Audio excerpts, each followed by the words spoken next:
tear, it falls and hits the ground. A tree, it falls without a sound. A bird, it calls and sends you home. A man, he sits in the cold all alone.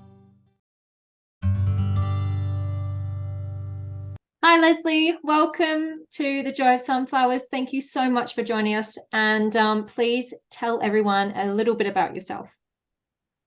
Ella, thank you so much for having me and for bringing awareness to this subject. I think it is crucial that we work in community when it comes to loss and miscarriage. So thank you for your contribution to the world having this beautiful conference.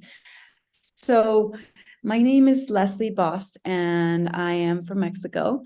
I currently live in Mexico, though we're a bit nomadic. So you'll find us in different places of the world, hopefully in Australia at some point.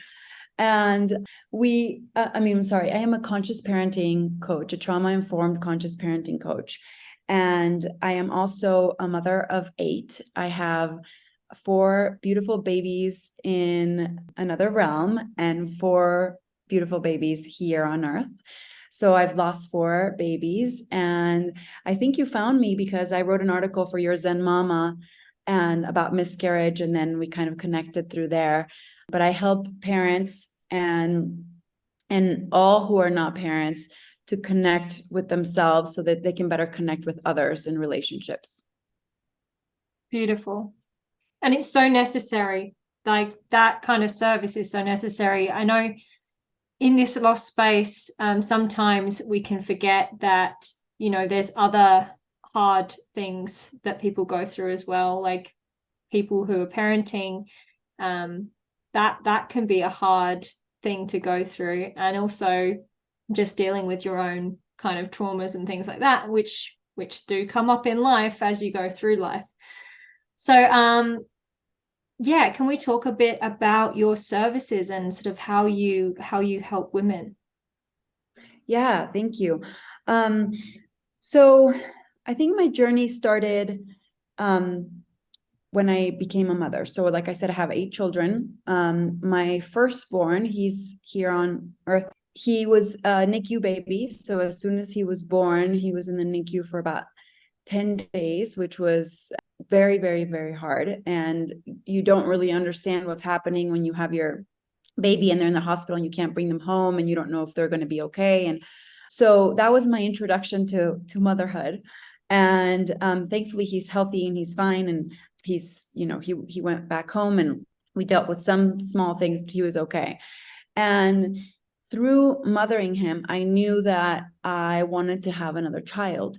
And this is when my journey in miscarriages started. And so when my firstborn was about 8 months old, we got pregnant again. And we were so excited. We couldn't believe that, it was so quickly. And about 6 weeks into pregnancy, 6 to 7 weeks into the pregnancy, we lost the baby. I had never even really talked to anybody about a miscarriage. I didn't know what it looked like. I had no idea I was miscarrying. I had heard of one friend who miscarried, and I didn't really know her well, but I reached out because it's the only person I knew of. And in Mexico, it's just not really talked about. And so I asked her, how do you know, were you bleeding? Like, do you think I'm miscarrying? And she's like, I don't know, and she just told me what she had experienced. And that's when it dawned on me that we are so alone in this, and we don't really, discuss this in just with our regular friends or when this happens. And so when women go through miscarriages, we feel completely alone. So that was my first experience with miscarriage. And I know your question wasn't what I do to help women and parents, but I just wanted to tell you a little bit about the story so you can see where it kind of led me.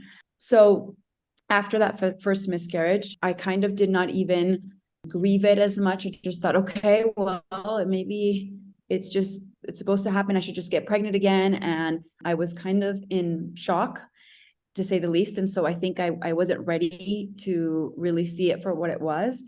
And shortly thereafter, some months later, we got pregnant again. So, when you see the positive pregnancy test and you know that it's coming in, you're just exhilarated and overtaken by joy. And so I kind of put aside the loss and the grief that I had been feeling, which I was not even dealing with, and was pregnant. And about 8 weeks into the pregnancy, I lost the baby again. And so this was devastating because it was the second time in a row. And I was, I didn't understand what was happening. At this point, we wanted to get a professional opinion to see if there was something that was going on that was wrong.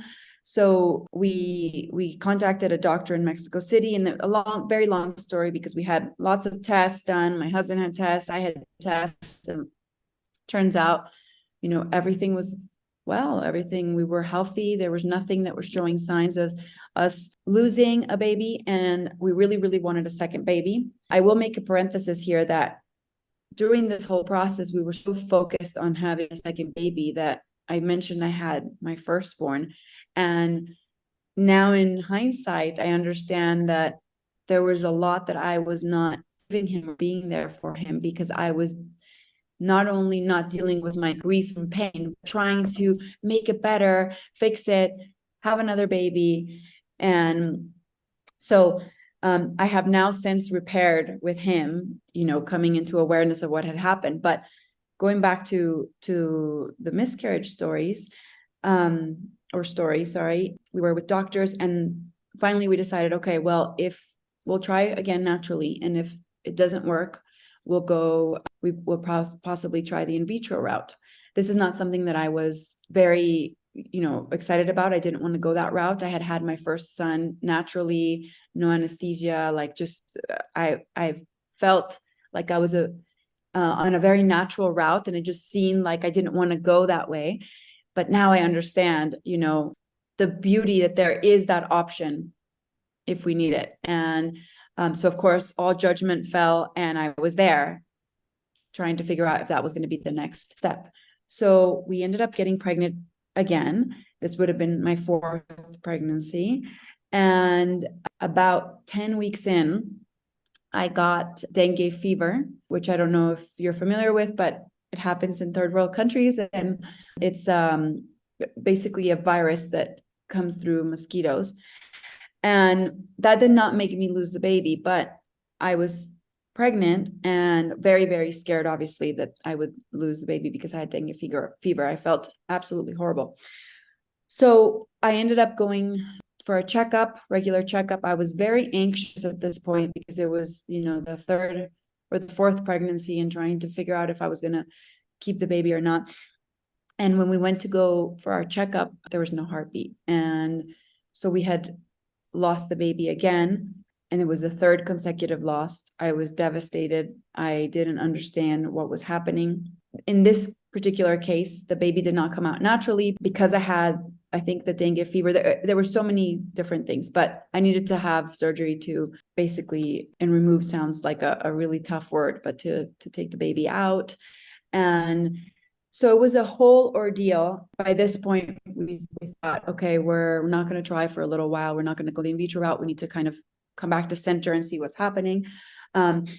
But there was this part of me that just did not want to deal with the grief. And I just wanted to keep trying and trying. And I think we've all been there. If we've lost a baby, we at some point, just want to try again so that we can, have that baby in our arms, and that expectation that we have of everything that's coming. And so we ended up not having to go the in vitro route. What they realized is that in our case, I could get pregnant very easily. It is just that I didn't have, every woman has a filter of sorts that if there is an egg that's not the best, it basically doesn't allow you to get pregnant. In my case, anything that would come, I would just get pregnant. So So when they tested the baby, the 3rd loss, they were able to test the baby because since they had to remove the baby, they were able to do all sorts of tests, and they realized that there was an extra chromosome. So this led us to understand why we were losing the babies, even though we were perfectly healthy, etc. So I did get pregnant again for the 5th time, and in retrospect, and even talking to you now, I understand like there was no time in between. I did not give myself the time that I needed to really process and integrate what was happening. I was just getting pregnant again and again and trying to have that next baby. The fifth pregnancy, I had the baby. He's a boy, and he was premature at 35 weeks, but he was, really healthy. I ended up having gestational diabetes and all sorts of things. I mean, if I went through all my pregnancies, there were so many complications, but he was healthy. He is healthy.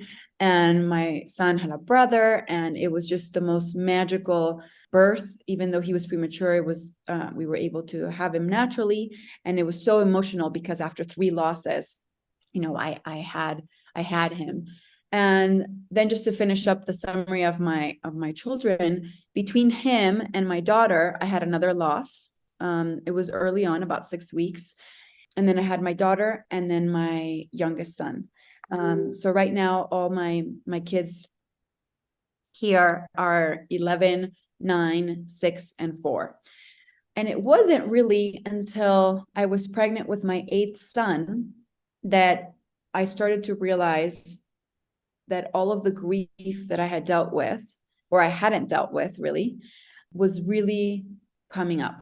And though I had done therapy in between, and I had, beautiful therapy sessions that helped me release some of the anger, let go in many ways of the babies, and allow for some of the sadness, I wasn't consistent, and I wasn't looking for community. I felt constantly alone. There was a lot of resentment. And when I was pregnant with my 4th child here, my 8th pregnancy, I had kind of a breakdown, and this led me to really go deep into my healing.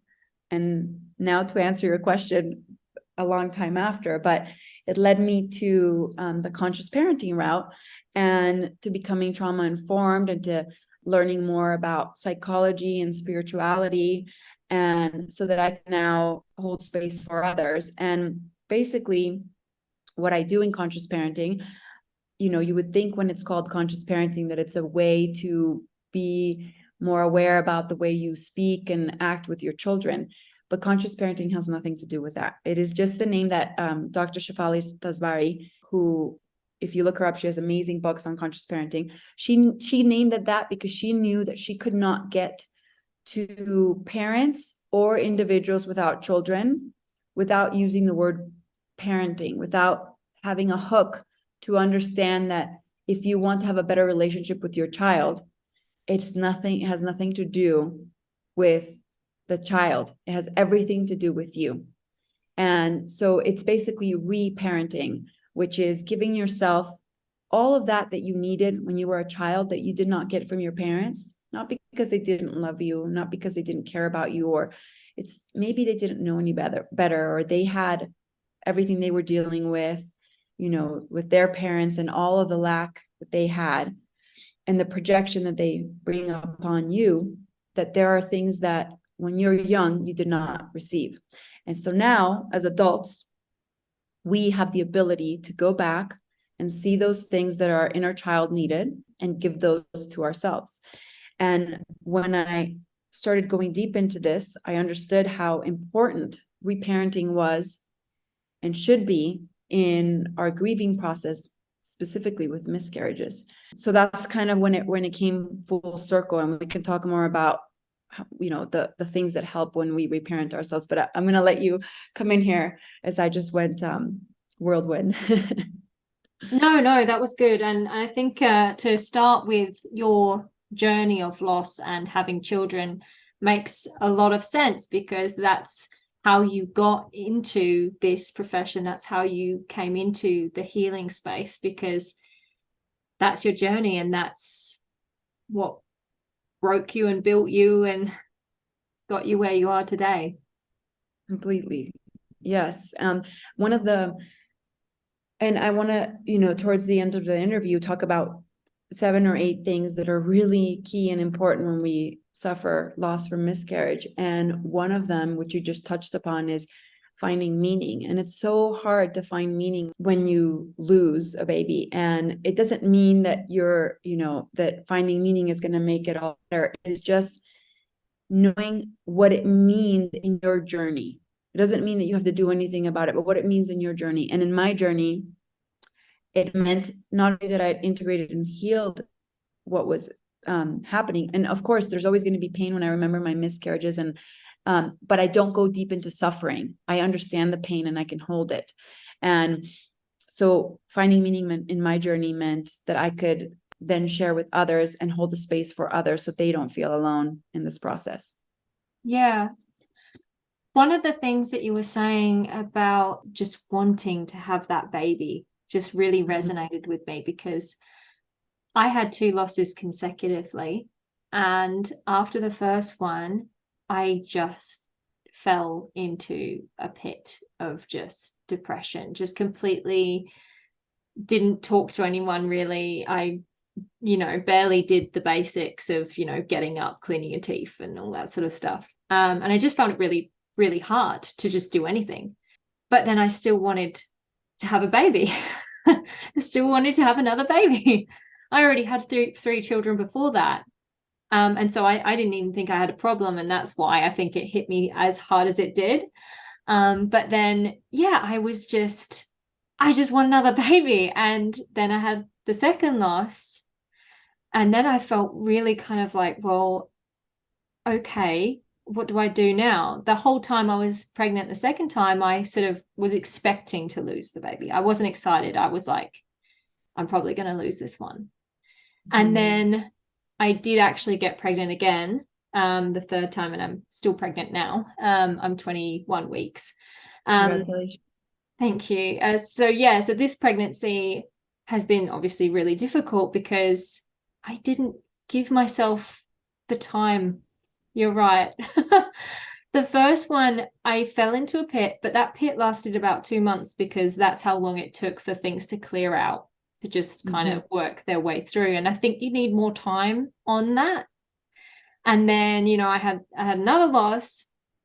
So one was in May and one was in September.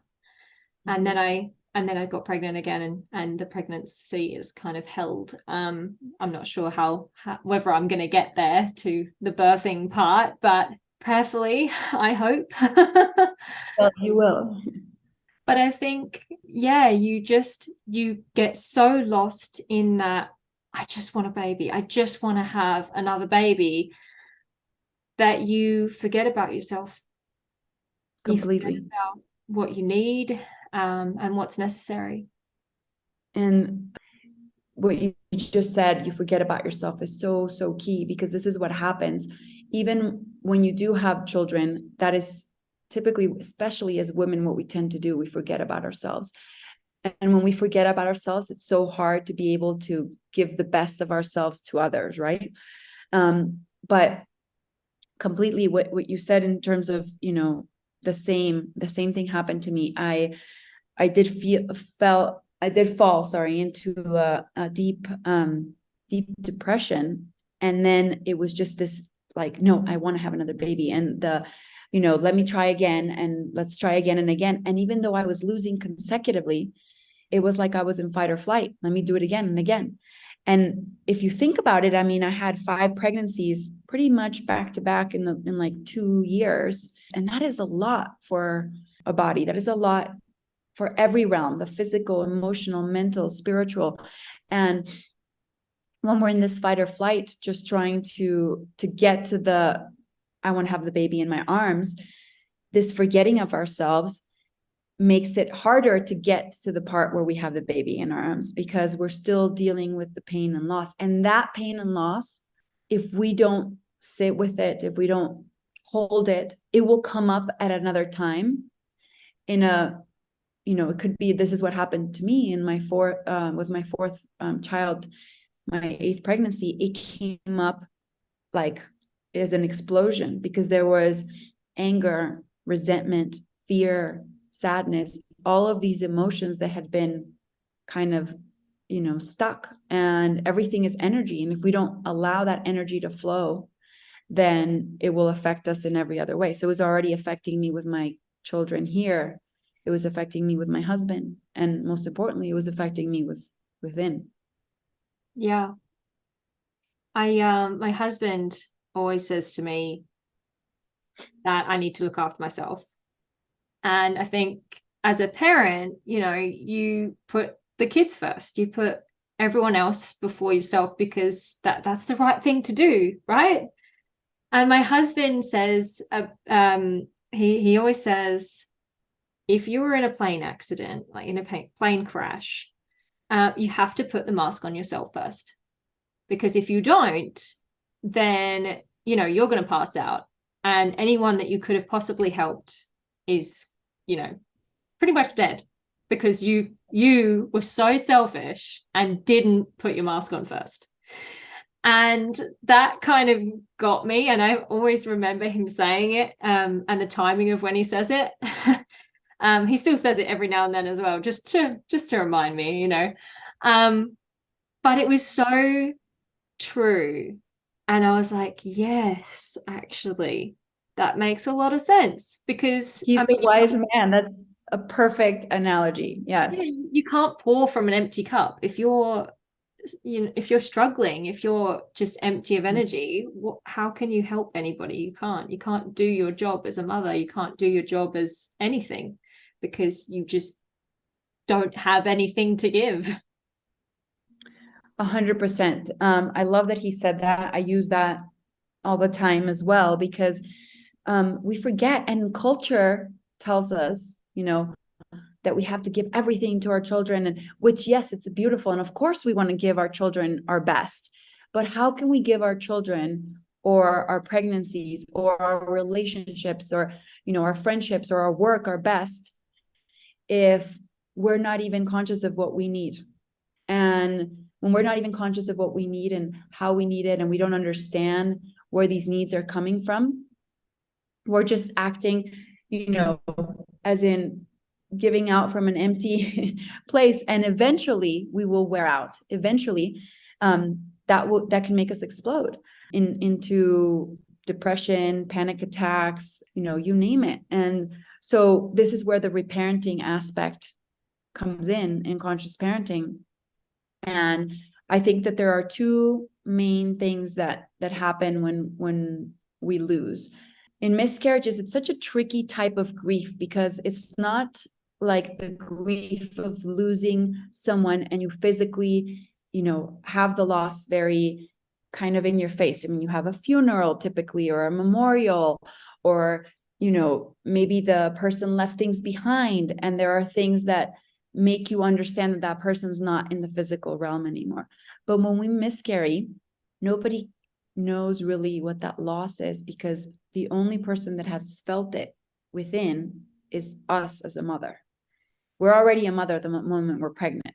Our baby doesn't have to be born for us to be mothers. We're already a mother. And losing that baby can be so hard for others to understand, even our husbands, because they physically cannot, you know, understand that, where we can feel it in all our senses everywhere. So there are two things that need to happen when we are dealing with loss. And one is this grief, this misunderstood grief, and the reparenting aspect that we're talking about.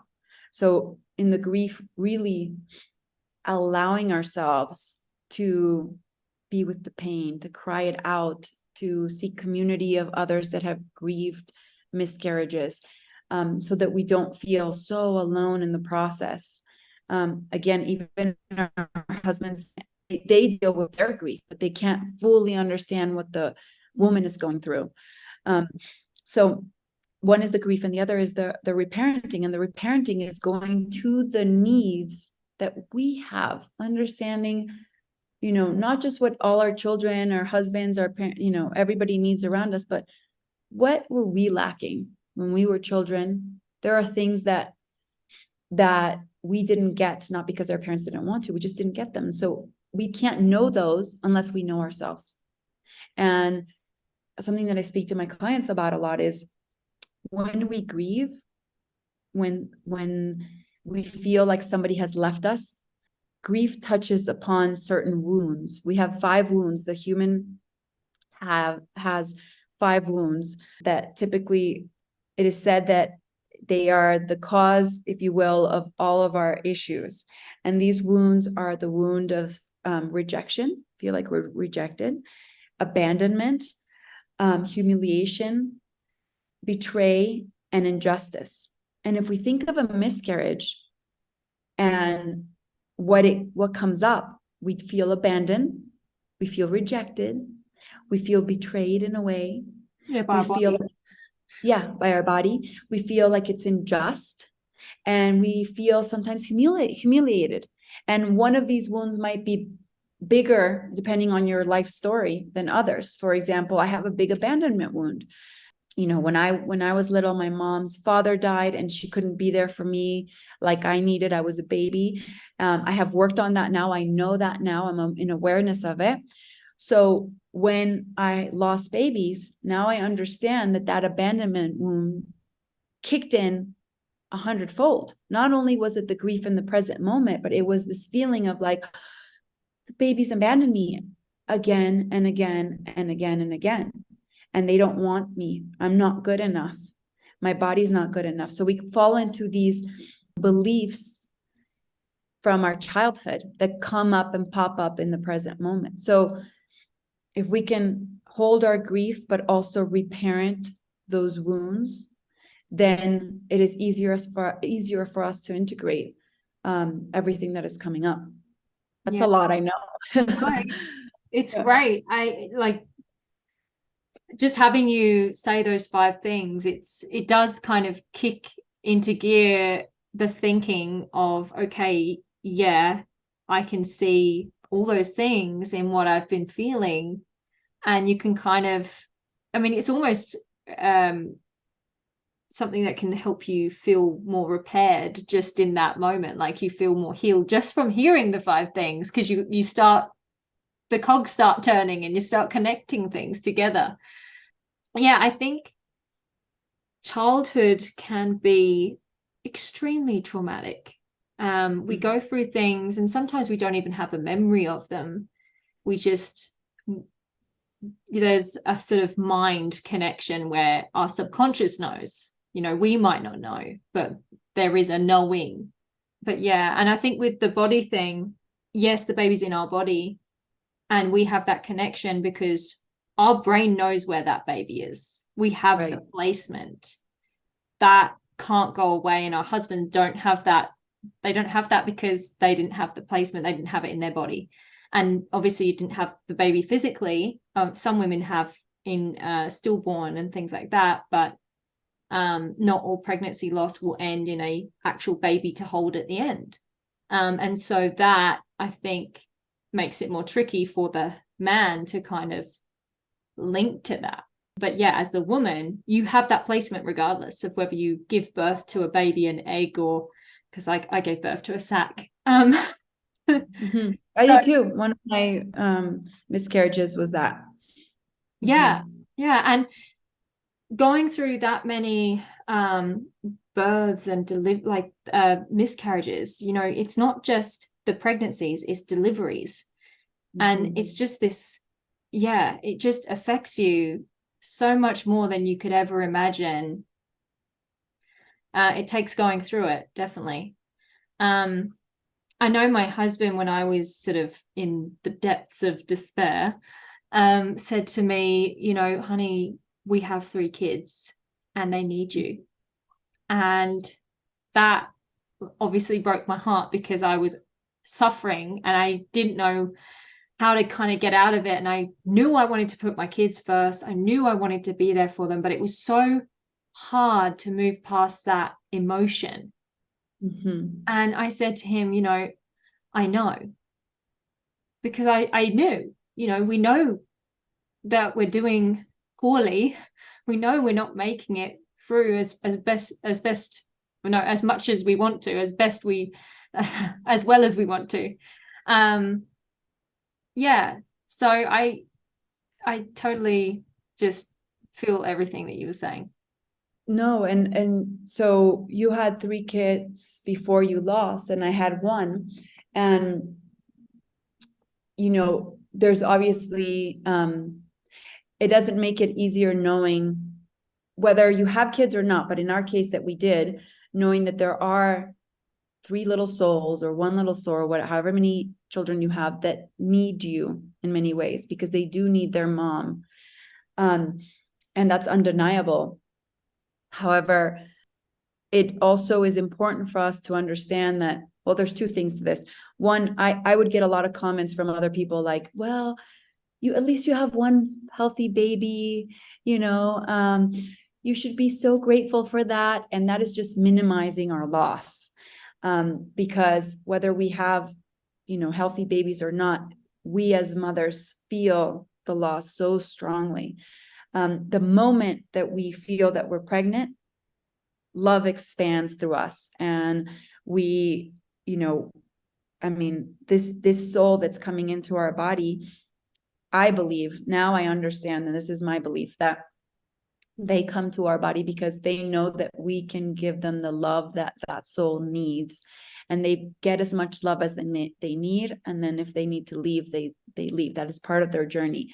But when we're giving this love, it doesn't make it easier to know that we do have other healthy babies. But at the same time, there is that obviously very real thing that our children need us. And so it's this dance between being with our grief, allowing it to pass through us, and just really sitting with it, and then being able to be for our children. And that's why I find so important those 2 things, not just being with our grief, but the reparenting, because the more we can reparent, the more we can give ourselves more of what we need while we deal with the grief, and then be there for our children. So it takes, and have the understanding of where that's even coming from, like right, the emotions that are coming from. Because obviously, if you've got the in-depth knowledge of where it originates, then you are better able to move through it. Right. Because everything happens in the present moment. Whatever experience is happening, no matter how traumatic, will always be touching on our childhood experience, specifically 0 to 7 years old. And you mentioned that, a little bit ago, you said there's traumatic events that happen in childhood, some that we don't even remember. And that's right. That's the implicit memory. We don't remember 0 to 3 years old. And there are a lot of things that could have happened there. And when I speak of trauma, I don't speak that it has to be, this huge thing like growing up in war or sexual abuse, or, a traumatic event could be, for the child, could be that the mother could not be there for the baby when the baby was being trained to sleep, and the baby's crying and needs his or her mom. That could be a traumatic event for the child, because the child feels abandonment. And of course, when we're tired and we're trying to, if you have slept, train your baby, there's no judgment. You were doing the best that you could so that you could sleep, so that then you could do what you need with your child, but the baby will take that as an abandonment. It is just because the babies need to be so close to us, and they need to feel our skin. They need to, even though it's exhausting for us moms. So that could be a traumatic event that obviously then they could be piled onto as the baby grows. The mom not being present emotionally at home, even though she's present physically, and the child keeps feeling abandoned, and then over and over. And then when you get to our age, things like miscarriages that touch on that abandonment make it even greater. So it's just having awareness of these things, just to have compassion for them so that we can hold them in a different light. Yeah.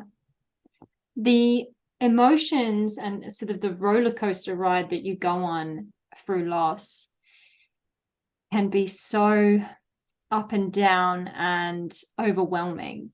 I know I got really angry, and my husband said, why are you so angry? And I said, because I want to cry. Mm-hmm. Like, I'm really upset. I want to cry. And he said, well, why don't you just cry? And I said, because I don't want to. I don't want to cry. And I think there was a fear of, if I start crying, I don't know if I can stop crying. Right. That you will be lost in that sadness. Yeah. Yeah. And he said, well, you can't keep doing this. You can't keep being angry. You need to cry, and I need you to cry. I need you to do what you need to do, and what you need to do is cry. And with that permission, I did get a lot of emotion out, and I did cry a lot. And I think a lot of us find it really hard to give ourselves that permission, to allow ourselves to feel everything. And if that means you're going to be crying for a few days, then that's what it means. And it's just a case of accepting that. But I think a lot of us find it really hard to kind of give into it, because there is that fear that maybe we won't stop. 100%. You know, Tara Brach, who's one of my meditation teachers, talks about that at the core of every emotion, there is fear. So at the core of sadness and anger, really what is happening is there is fear. And you just touched on it too, that there was fear that you would just stay in that place. But there's, you know, fear again of touching all these wounds we talked about. And it is so understandable that I was very angry as well. I was resentful, angry, just really livid. I mean, especially the consecutive losses. I just didn't understand. I was confused, you know, all of these things were coming up. But at the core of it all was really fear of, will I be able to have another baby? Fear, well, you know, is my body good enough to carry a baby? And then below that fear is that fear of, I don't want to feel this abandonment anymore. I don't want to feel this rejection anymore, or this humiliation in my body. I feel like it's unjust, you know, this betray of all of these wounds are at the core of really all of the emotions above. And it's like an iceberg. So if you see the fear at the top, really at the bottom, beneath the water are all of these different things that are related to fear. And the more that we can allow ourselves to feel the anger in stages and the sadness, and then we can go into that fear and really be with it. And I know that's so hard. It's so hard because when we think of that, we think, like you said, we're going to get lost in it. And that's where I really want to point out that some things help, therapy or a coach, but somebody that has been through loss, that understands miscarriage, forming community. A lot of times we feel like what you're doing is amazing because we feel so alone in miscarriage that we don't really talk about it. So the more we can talk about it, the more we start integrating it. If we could talk about it with friends or with people who are, you know, willing to listen or want to listen, it helps us integrate our loss and understand it better. And every time we talk about it, even today, me talking to you about it, there are things that are integrating and that I'm realizing, you know? And so speaking about it and that part of finding meaning in our journey, and it doesn't have to be meaning for whatever the world wants it to mean. It is whatever it means for you, centering it there and knowing that you are worthy of love, worthy of your love, first and foremost. And that when the soul that is ready to come to you, it will come the way that it needs to. So trusting in some way, if whether you trust in the universe or God or source or whatever it is that, you know, or in yourself, just trusting that it will happen for you the way it needs to happen. And I know that's so hard because we want just to have our baby, you know, but seeing our stories, if anybody can take hope from that, is that right now you're 21 weeks pregnant. You do have your 3 beautiful children. Those losses have meant something. You have found meaning in them. In my case, I thought I was only going to have 1 child and that was it. And I have 4. So you never know. And when you're in the thick of it, you can't even think of that. But just going back to your heart and understanding that, or rather trusting, surrendering to all that is happening. And that takes so much courage. You're right, it does. And I think, I mean, just with what you touched on with the universe and God and all those things, I'm Christian, so for me it's God, and I think I've lent on that so much. And at first I was really angry at God and had to go at him, obviously, but then it kind of became this thing where I actually felt myself leaning in and just saying, I give it to you. Like, I trust you. You do whatever needs to be done. And obviously, I don't believe God does evil. So the bad things that happen, it's not him. He just allows bad things to happen sometimes. And so in that, I was kind of like, well, I know you're going to use this for something good. I know something good will happen from this, because you are good and you'll make something happen, because otherwise it's just awful. And then I started connecting with all these women, and every time I spoke to someone, I just felt healing. Like, I felt like healing happening. And yeah, you're right. Like, literally every woman I've talked to, this is like my therapy at the moment. Just everyone. And there was a few where they literally defied every odd. Like, they shouldn't even be alive, these women. And yet they're standing and they're talking to me. And it just blows the mind, and it just makes you feel like we're here for a reason. Even 100%. that means we have to suffer a bit or a lot. I don't think we're here as an accident. I think we kind of have to work out what our meaning is, and whether you believe in God or the universe or whatever, find your meaning, find that reason, because we have to find some kind of silver lining in this. Because otherwise it's just all awful, basically. Right. No, and we're here for a reason, and our babies were here for a reason too. And just acknowledging that and really finding our grounding in that. And again, I know that if we're going through loss, that is very difficult to do. But I do hope, my hope is that the more that we talk about it, all women who have lost will find some hope in their journey. I think your method of going to the kind of childhood and seeking the answers there, I think that is powerful. That is so powerful. And I think if we can tap more into that for every woman who's lost, I think we can gain more understanding and get to that healing, get to that moment where you're okay sooner rather than waiting. And so many of us do wait. It's like you said, your eighth pregnancy, your fourth son, you then in that moment felt everything. Right. And I mean, in this pregnancy, I'm feeling the two losses, and I don't know if I'm allowing it. I don't know if I'm actually I don't think I am allowing it fully, because I'm like, well, I've got to focus on being pregnant and having this baby and being okay with this baby. Yeah. And another thing I want to touch on is when we spoke about all these wounds and all these needs that we have, one thing that I didn't say that I think is important is that many times what we look to do from the outside is fill these voids, because they are needs, and these needs are voids. And so women like us that have had a lot of pregnancies or have a lot of children, a lot of times we are trying to fill voids from our childhood, things within. And we don't do it consciously, obviously, but having children, because it's so expansive and beautiful, and it makes your heart, grow a million sizes and all, it is this feeling of filling some of that void.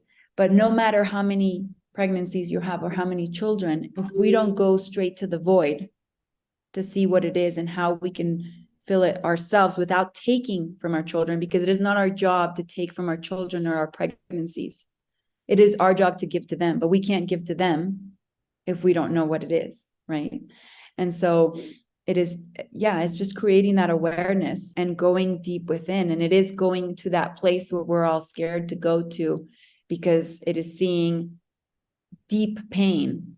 But like Gabor Mate, I don't know if you're familiar with him. He's my teacher and he's a trauma expert, and he speaks that, you know, trauma isn't what happened to you, it is how it, whatever happened to you, how it was dealt with.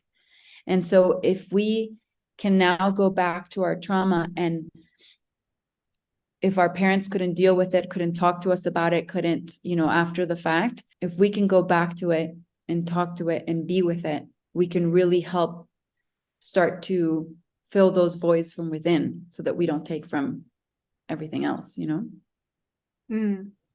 That's very powerful. I got some memories, not great memories, but I got some memories as you were saying all of that. And because I was sort of thinking today about how I want to have so many kids, and I thought, you know, why, you know, and there was a big split in my family. There was a big argument at a sort of big time of year, and we ended up not seeing a whole half of the family, and Christmases and New Year's and everything just felt really sad because there was half less people.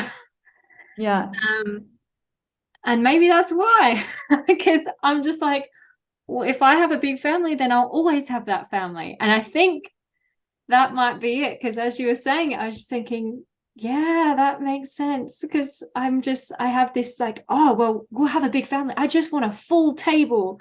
But why would I want that? And obviously it's beautiful, it would be lovely, but what's the deeper meaning, what's the deeper reason? And I think that's probably it, because that's powerful. Yeah, I encourage you to journal more on it and see if more comes up. And you know, even to this day, there are many days, my husband finally, he got a vasectomy, and he was like, okay, 8 pregnancies, we're done, like no more, because I would not be done. I was like, no, I want more.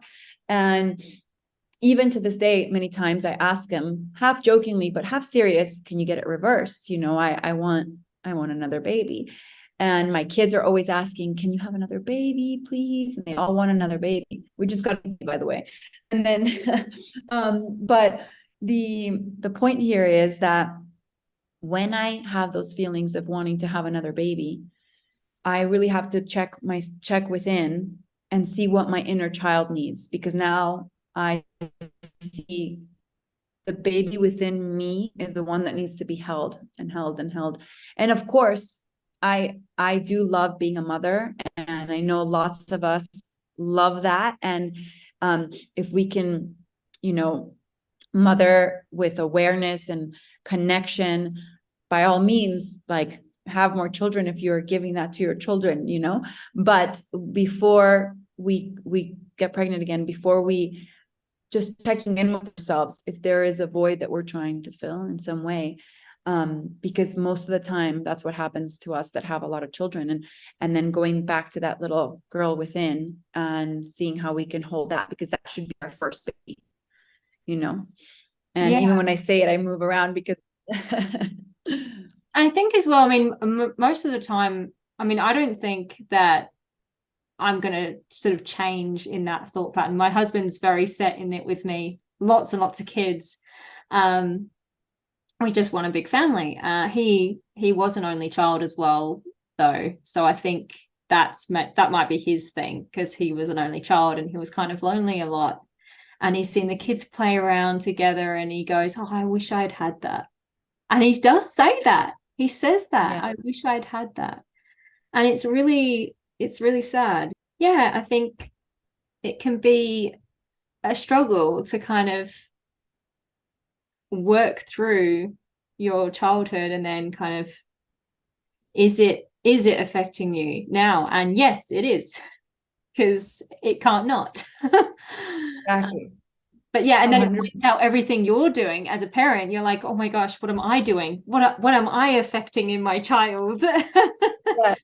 And our children are just our mirrors, you know. When we do have our children, they're just mirroring things. If they're angry, we're probably angry. If they're sad, there's something going on. They're just mirroring what's happening with the parents, specifically with the mom, which is a lot of pressure for us. But yeah, healing and integrating while we're parenting, while we're grieving, is not easy. It's not. And my hats off to everybody that is in this journey. But I will tell you that even if it's not easy, it is worth it.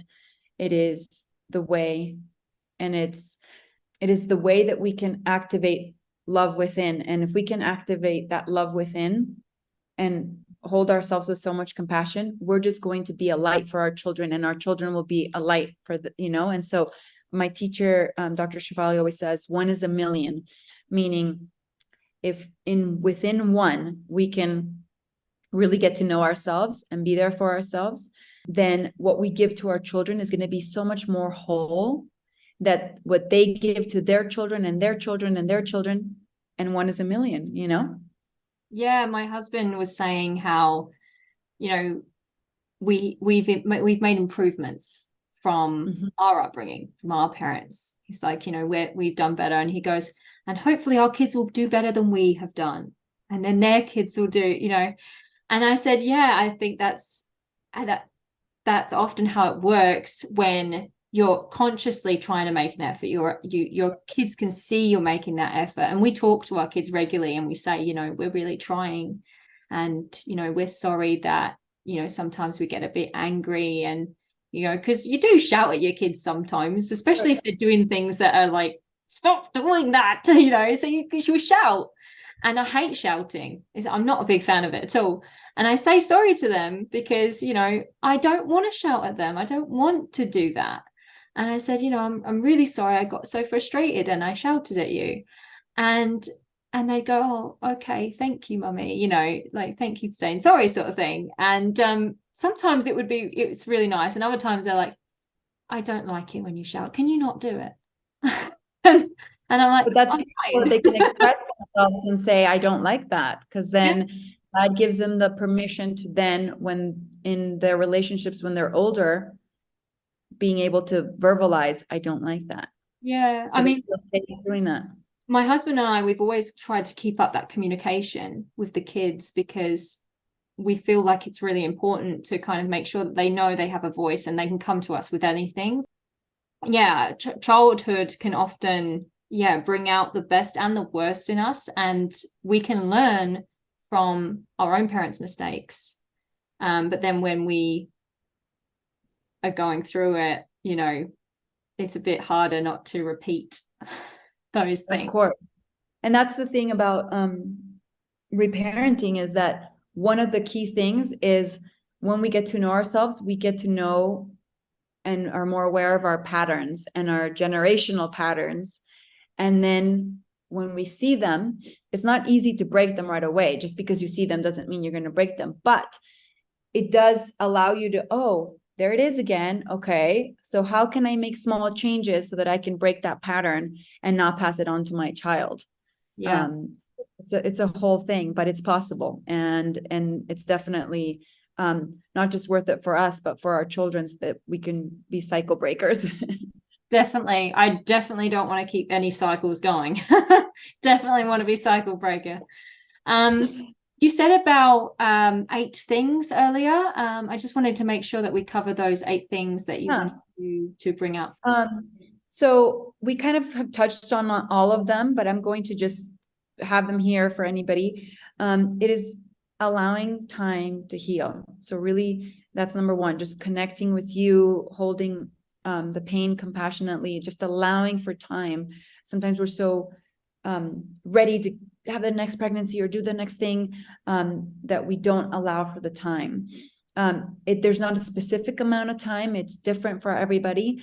It is said that in grief, time is not enough. We have to come intentionally to come help heal. So we don't, just because 10 years have gone by it doesn't mean that you've surpassed the grief, because you might have held it in the whole time. So, but in terms of allowing yourself to grieve, and that time is just being with it. So that's number 1. And then in this, release what needs to be released. There is resentment and shame that comes up. There's anger that we talked about, and it's all bundled up with this fear. So allowing yourself to release this. And what does that look like? Not only crying, but maybe it's journaling, maybe it's moving your body, just getting this energy to move in different ways so that it's not stuck energy. And then loving yourself through the process, really just being there for yourself, because sometimes when we feel the shame, we feel like we're not worthy of love. So going to ourselves and understanding that this is hard, and loving ourselves through that. Seeking community. So like what you're doing, there are different trying to conceive, chats and miscarriage chats and things that we can find. So in terms of just the community of people that understand what miscarriage is, being vulnerable and honest about your loss. So speaking about it, because the more we speak about it, maybe there's somebody that has lost a baby and they never dealt with the grief. And just by listening to your story, it opens up a possibility for them to release that or to feel understood. So being vulnerable about your loss, looking for a therapist or coach, somebody that knows specifically about loss that can help you navigate through the pain, through the grief, and help you understand more about yourself through reparenting, through the wounds that we spoke about, and finding meaning in what it means in your journey. And lastly, and most importantly, knowing that you are not alone. No matter how alone you feel, you are not alone. There's lots of us that have gone through this, are going through it, are in the thick of it, or are working through integrating the experiences. So it is not commonly talked about, though now more and more, but so many women go through miscarriage and loss. So you are not alone. Just remembering that, because sometimes we just go into this cocoon of, feeling like we're completely alone in it. So those would be my major things. And then if I were to have that, the umbrella would be the grief and reparenting, those two pillars, going through the grief and reparenting yourself, so that all of those other things that we spoke about right now can really be done in a conscious manner and intentional.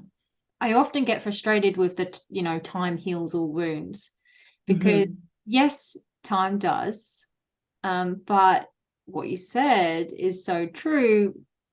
Just because a lot of time has passed doesn't mean you've healed.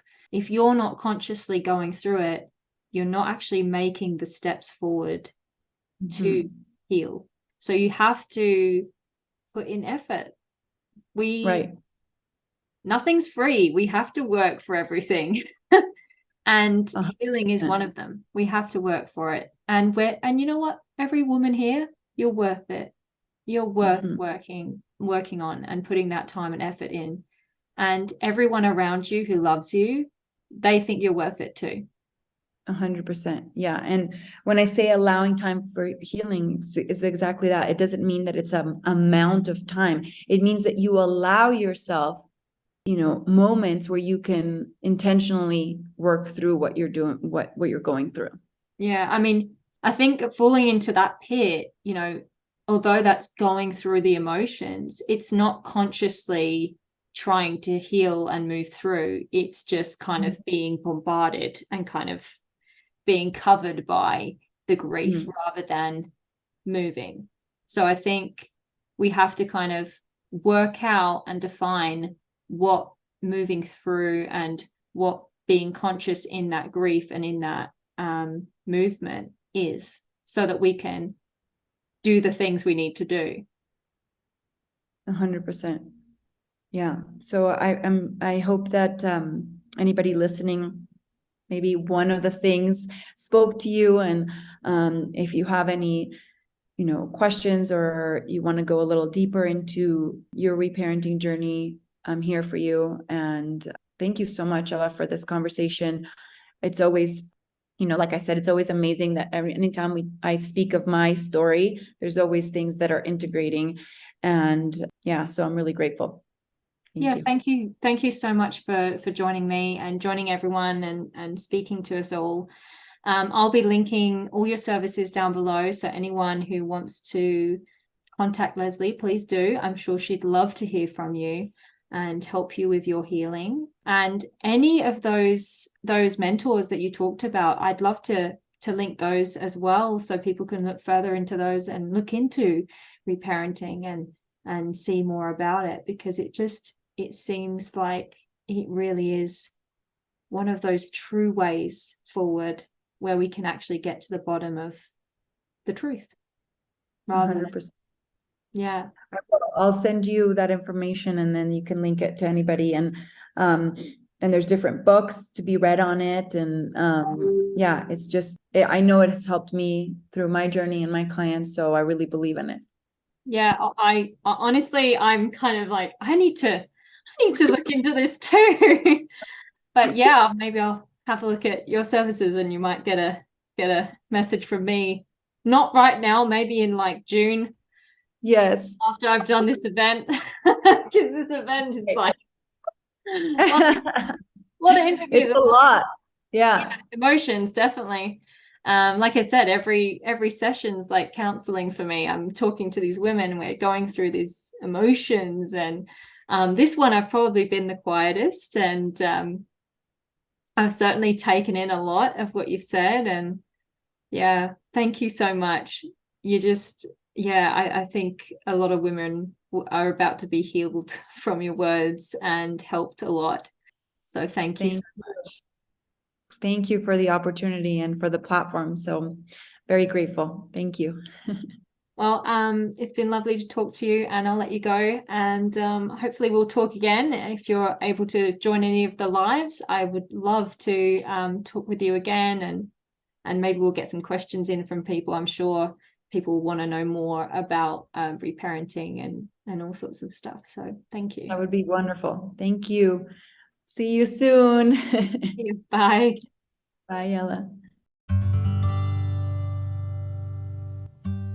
Please note that all speakers, including experts and professionals, express information, views, and opinions that should not be used to diagnose, treat, cure, or prevent any medical conditions. If you have a medical issue, please consult a qualified professional. Speakers voice their own views, opinions, and conclusions, and they may not reflect the views, opinions, and conclusions of other speakers. Ella Rose, The Joy of Sunflowers, and its sponsors may not endorse all or any of the views, opinions, or conclusions expressed.